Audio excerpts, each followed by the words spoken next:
Shalom, selamat berjumpa kembali dengan Bapak Ibu Saudara-saudari yang dikasihi di dalam Yesus Kristus, dengan firman Tuhan yang diperuntukkan untuk kita pada minggu ini. Dan saya rindu saudara-saudara boleh menyimak video saya ini dengan baik, dan juga kalau boleh Bapak Ibu Saudara boleh men-subscribe-nya, men-like, dan kalau boleh juga disebarluaskan kepada banyak orang. Tetapi sebelumnya, marilah kita berdoa. Damai sejahtera yang melampaui segala akal, yang datangnya daripada Kristus Yesus Tuhan kita, kiranya menyertai hati dan pikiran saudara di saat mendengarkan sabdanya pada minggu ini. Amin. Firman Tuhan yang diperuntukkan untuk kita pada minggu ini, tanggal 20 Juni 2021, Minggu 3 setelah Trinitatis, diambil dari 2 Korintus pasal yang ke-6 ayat 1 sampai ayat yang ke-10, dan juga bahan bacaan dari Ayub pasal 38 ayat 1 sampai ayat 11 dengan tema pelayanan yang penuh kasih. Pelayanan yang penuh kasih. Saudara-saudaraku yang dikasihi di dalam Yesus Kristus, pernah katanya pendeta Paul Walker membagikan kisah tentang keselamatannya, tentang pengalamannya, bagaimana dia Tuhan panggil menjadi seorang hamba Tuhan. Dia berkata, sepanjang hidupku dan juga sepanjang saya menjadi anak sekolah minggu, saya diajar oleh banyak guru-guru sekolah minggu. Namun saya masih ingat betul dengan seorang guru sekolah minggu yang begitu luar biasa. Dia adalah seorang mantan marinir, berbadan besar dan juga berkulit merah, berwajah merah, yang mungkin melanggar setiap aturan di dalam mengajar, teknik-teknik dan metode mengajar yang baik. Namun satu hal yang paling saya ingat katanya, tentunya dirinya adalah sungguh-sungguh dan betapa sangat mengasihi kami.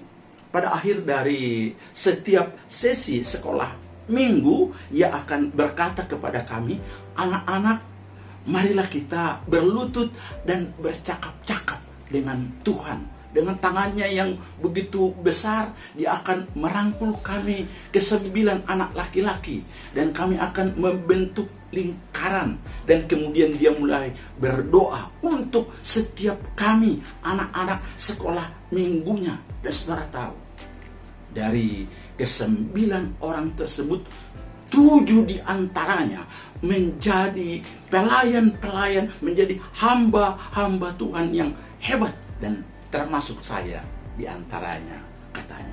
Saudara-saudaraku yang dikasihi di dalam Yesus Kristus, pelayanan yang penuh kasih bukanlah soal kita pintar, soal kita banyak metode, banyak model, dan juga banyak keahlian, banyak buku yang kita baca. Tetapi soal hati yang tulus, penuh kasih dan perhatian. Juga bukan soal banyaknya aktivitas pekerjaan Tuhan yang kita lakukan, seperti menjadi liturgos, menjadi anggota paduan suara, menjadi seseorang yang ikut berkunjung ke sana kemari, atau bahkan seorang pengkhotbah yang hebat dan lain sebagainya. Tetapi bagaimana kita sungguh-sungguh melakukan pelayanan itu dengan penuh kasih, penuh perhatian, dengan tulus yang selalu mendatangkan berkat bagi yang dilayani, juga untuk yang melayani. Saudara-saudaraku yang dikasihi di dalam Kristus Yesus, melayani dengan kasih adalah wujud nyata dari amanat Tuhan Yesus Kristus kepada kita semua murid-muridnya. Mereka yang merasakan pelayanan kasih kita ikut melihat kehadiran Allah yang sungguh menyelamatkan, sungguh menyapa, dan juga sadar bahwa Allah yang kita layani itu adalah Allah yang kasih.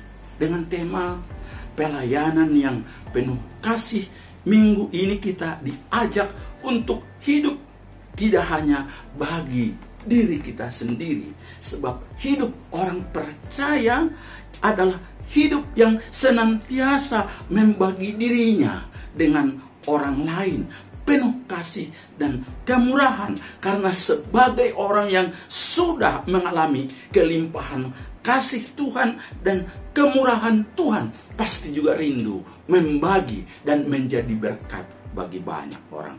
Saudaraku, bagaimana kita agar terlibat dan dengan sungguh-sungguh dalam pelayanan yang penuh kasih itu? Marilah kita perhatikan beberapa hal lewat teks khotbah kita minggu ini. Yang pertama, menghargai kasih karunia Tuhan. Saudaraku, menghargai berarti memandang penting. Beda dengan menyanyiakan atau menganggap kosong, menganggap sia-sia, menganggap bodoh. Tidak berarti. Dalam hal ini, Paulus di sini menegur jemaat di Korintus supaya Injil yang telah mereka dengar tidak disia-siakan, tidak dianggap kosong. Bahkan dalam terjemahan lain mengatakan jangan sampai mereka seperti orang bodoh dan menjadikan Injil itu menjadi kosong. Sebab kasih karunia Allah adalah pemberian cuma-cuma kepada manusia yang dikerjakan oleh Allah sendiri, bukan karena kebaikan atau keistimewaan umat manusia itu sendiri. Saudaraku, itu hanya karena kemurahan Allah semata-mata bagi umat manusia yang percaya kepadanya. Gratis bukan berarti murahan, tetapi karena memang tidak ada kemampuan, kehebatan daripada manusia untuk membayarnya dengan apapun, makanya Allah memberikannya penuh dengan kebaikan, penuh dengan kemurahan hati, penuh kasih, dan penuh dengan kepedulian. Hal terbaik yang kita bisa lakukan dalam hal ini adalah menerimanya dan juga menghargainya dengan baik. Karena memang Yesus berkata kepada umat, kepada orang-orang Israel, dia berkata, jangan berikan mutiara kepada babi supaya babi itu jangan menginjak-injak mutiara yang berharga itu. Saudaraku, kita bukanlah babi, bukanlah binatang, bukanlah manusia fasik yang tidak menghargai apa yang telah Allah berikan sedemikian berharganya dalam kehidupan kita, yakni darahnya yang telah tercurah di Kalvari untuk menebus seluruh dosa-dosa kita, bahkan memberikan keselamatan dan hidup kekal dalam hidup kita, hari lepas sehari. Saudara-saudara, dan setiap orang yang telah menerima dan juga mengalami kasih Allah yang menyelamatkan hidupnya dari yang sia-sia, saya percaya pasti juga memberikan hidupnya untuk Tuhan dan melayani Tuhan dan juga sesamanya, penuh kasih, penuh kesungguhan hati, serta menghargai kasih karunia Allah itu. Yang kedua, saudaraku, menghargai waktu dan juga pelayanan yang sudah Tuhan berikan kepada kita. Menghargai waktu dan pelayanan yang sudah Tuhan berikan kepada kita. Saudaraku, waktu adalah uang, kata mereka yang memprioritaskan uang dan juga pekerjaan. Tetapi firman Tuhan merindukan kita yang sudah mengalami kasih karunia Allah, sudah mengalami apa yang disebut anugerah Tuhan, supaya juga menghargai waktu perkenaan Tuhan. Sekali lagi, waktu perkenaan Tuhan. Waktu dalam bahasa aslinya kairos, yang berarti waktu, saat, musim, bisa juga kesempatan. Makanya firman Tuhan berkata, pada waktu yang diperkenankan aku sudah mendengarkan engkau. Pada waktu atau pada hari keselamatan aku telah mendengarkan dan menolong engkau. Ingatlah baik-baik. Sekarang inilah waktu yang diperkenankan itu. Sekarang inilah hari penyelamatan itu. Hari Injil adalah suatu hari penyelamatan. Sarana kasih karunia adalah sarana keselamatan. Dan juga tawaran Injil adalah tawaran keselamatan. Dan sekarang inilah satu-satunya saat yang tepat untuk menerima semua tawaran itu.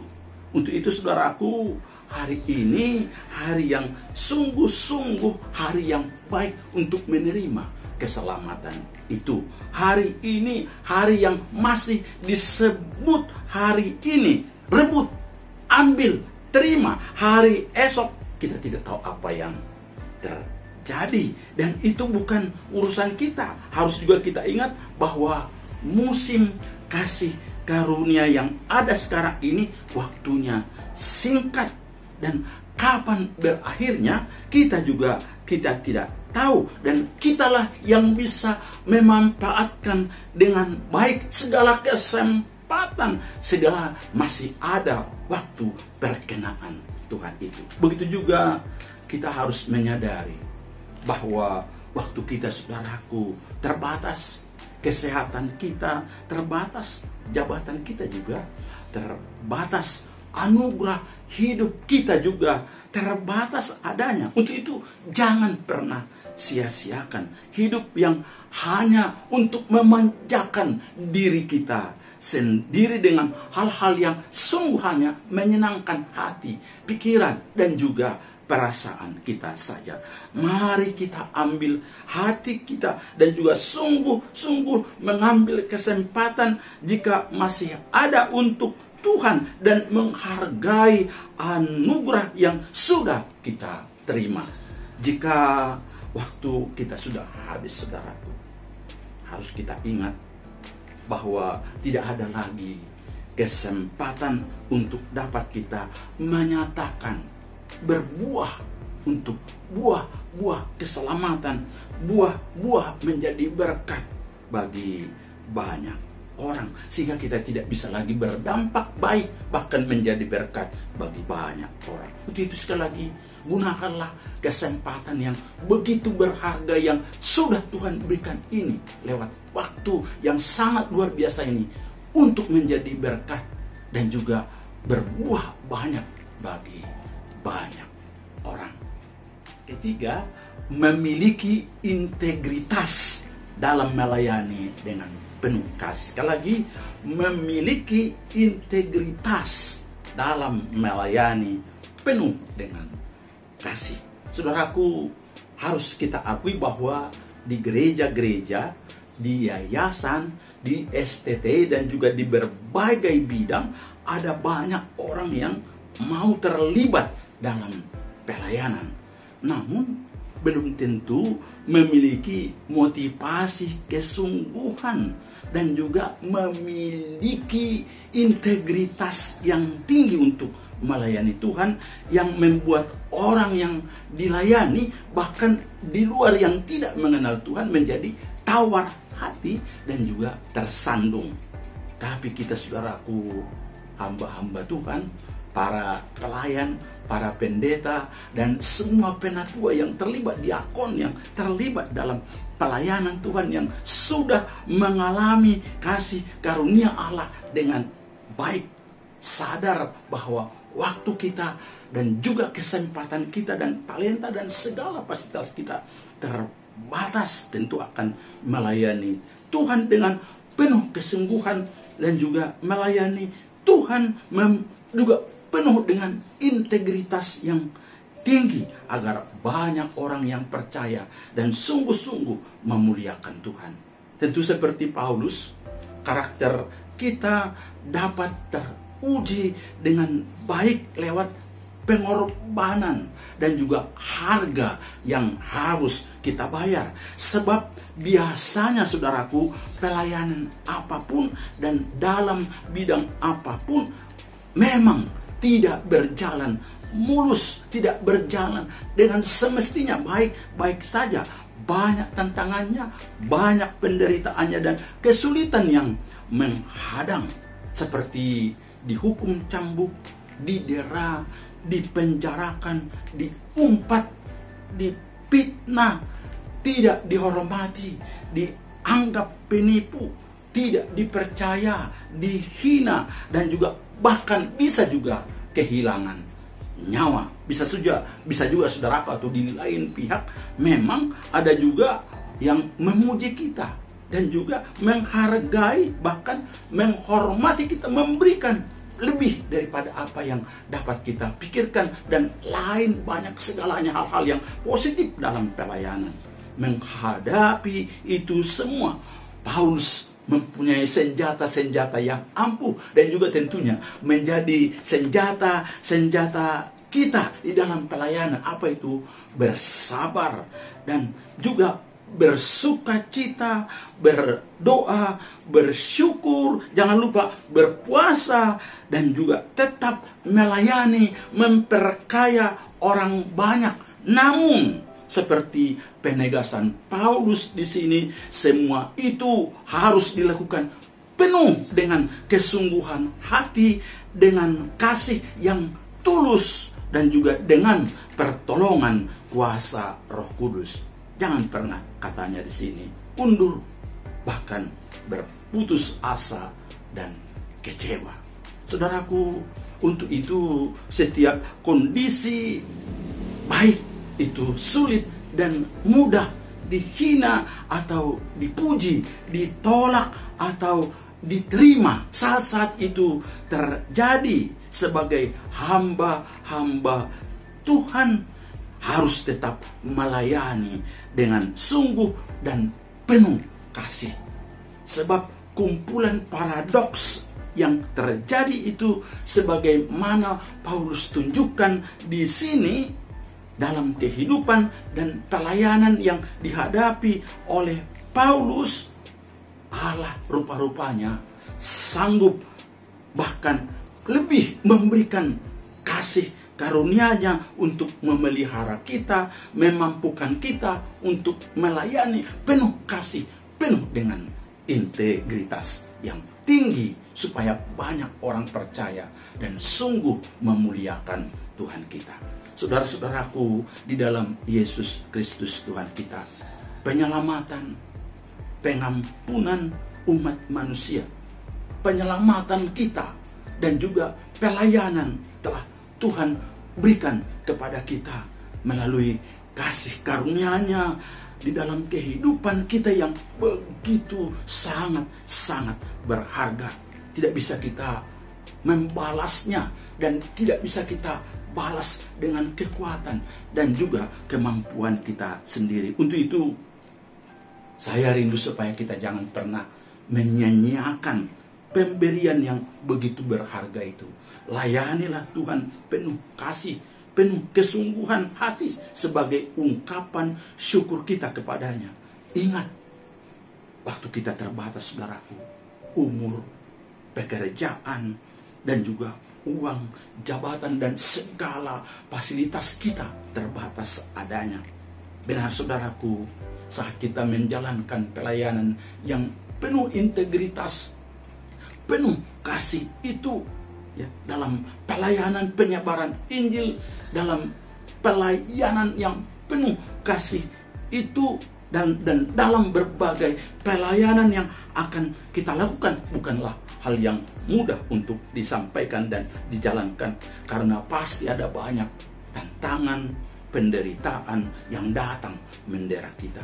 Tapi ingatlah, walaupun ada banyak tantangan dan rintangan yang kita hadapi itu, Tuhan selalu pasti memampukan setiap kita agar kuat, teguh, setia, dan mampu mempertahankan integritas kita yang tinggi itu dalam melayaninya.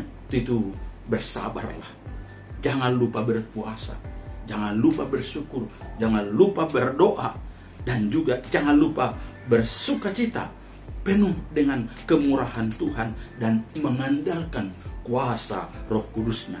Sebab itu, jangan pernah Anda berputus asa, bersungut-sungut dan tawar hati, sebab kasih karunia Tuhan sanggup menyanggupkan kita dan cukup untuk menolong setiap kita dalam pelayanan yang penuh kasih itu. Tuhan Yesus memberkati saudara. Amin.